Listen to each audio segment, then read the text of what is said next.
Hello and welcome to FinextraTV. I'm Liam Xavier, and joining me right now in our London studio is Sean Tyrer, founder and CEO at MoneyCarer. Lovely to have you here. Great to be here, Liam, and thank you for inviting me. Absolutely. So if we think a little bit about how the economy is changing, we've had a lot more issues around cost of living crisis and various geopolitical influences. From what you see on a day-to-day basis, how is this being treated when we think of things like financial well-being and inclusion? And how is that journey evolving? Is it reaching the right people? Is it going in the right direction? I think it's certainly it's going in the right direction in terms of there's a lot more awareness about the fact that vulnerable folk need more support practically around sort of financial products and services. We're heavily engaged because as an organisation we both manage the finances of vulnerable folk and take on that legal role ourselves, but we're also a fintech and provide a banking and payments platform that other organisations use to do the same. So we kind of see it from both sides. Going in the right direction is still a lot of work to be done, and a lot of work around understanding the nuts and bolts of what supporting vulnerable folk means. So the Mental Capacity Act and how that's interpreted and is a huge part of the jigsaw puzzle of making accessibility practical for individuals. So right direction, still a lot of work to do, but some really good stuff going on. We've already seen some schemes like Project Nemo and other such initiatives.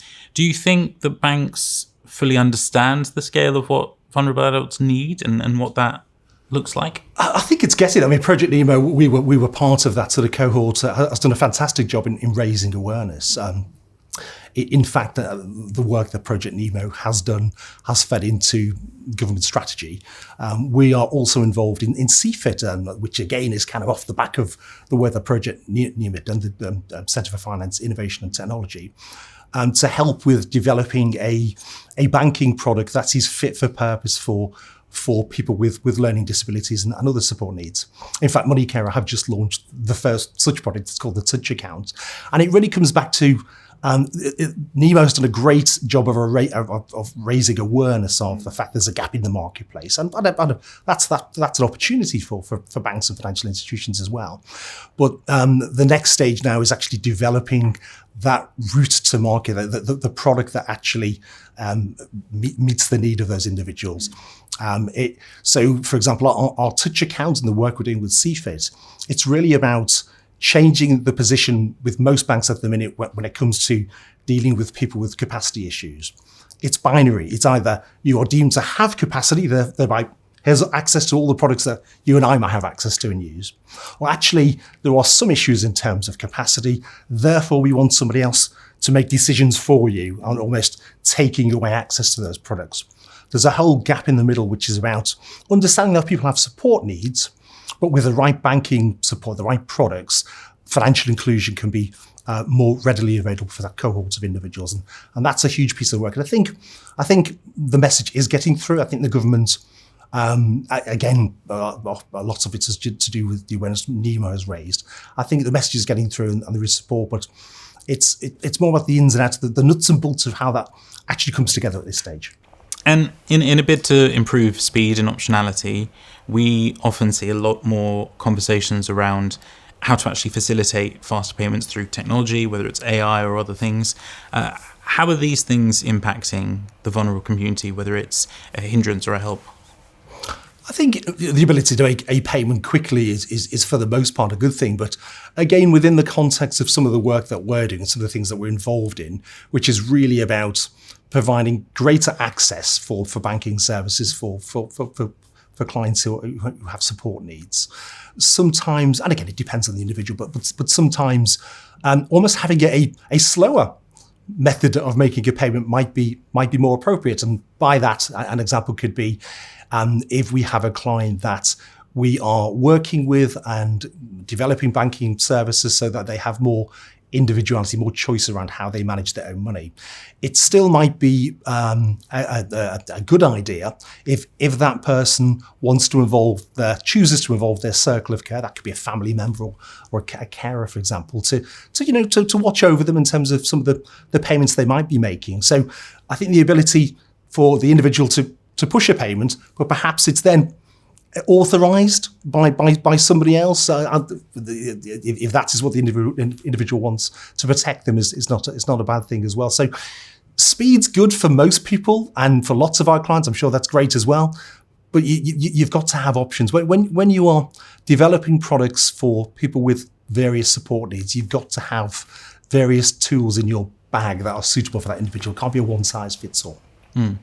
And specifically on those tools, for the everyday bank and fintech firm customer, a lot of what they're servicing at the moment has been more accessible apps, but in the sense of being on the phone, constantly being able to use it.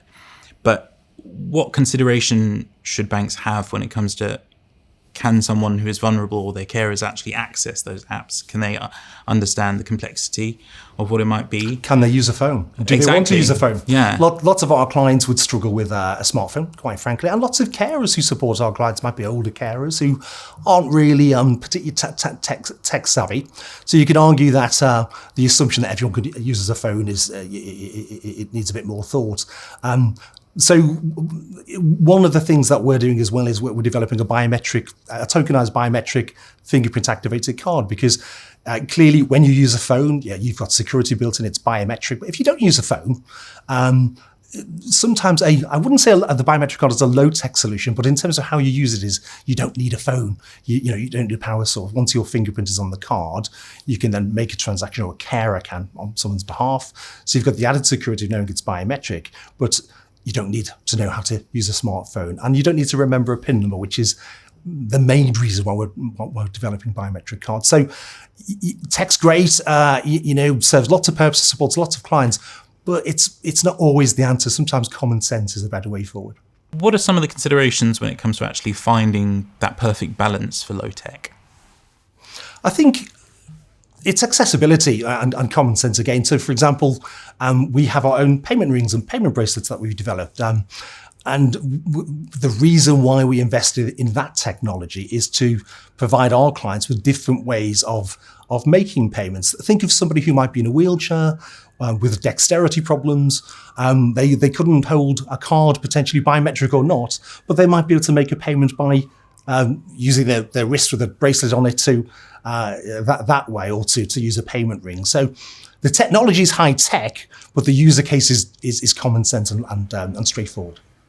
So then, if we think very simply, if you were to give a bit of advice for the modern bank, the modern fintech firm, when it comes to making sure that they are actually servicing everyone, what would that piece of advice be? Work with people with lived experience. I met with an organisation, a charity yesterday that supports people with severe physical disabilities, and we had this conversation. And we were given a scenario of a one of their clients, a lady they support, who is she's lost her arms and legs. She's going blind, and at the minute she actually uses her tongue to get her balance on the ATM machine. That's the reality of her world. And we talked about what can we do as an organisation in terms of supporting people like that.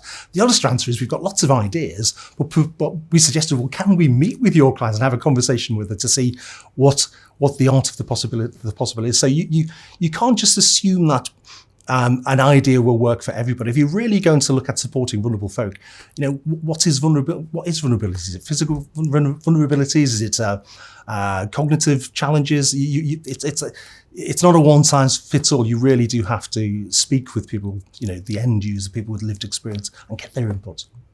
Really fascinating and an important topic. So thanks for joining us in the studio. My pleasure. Nice to be here. Thank you.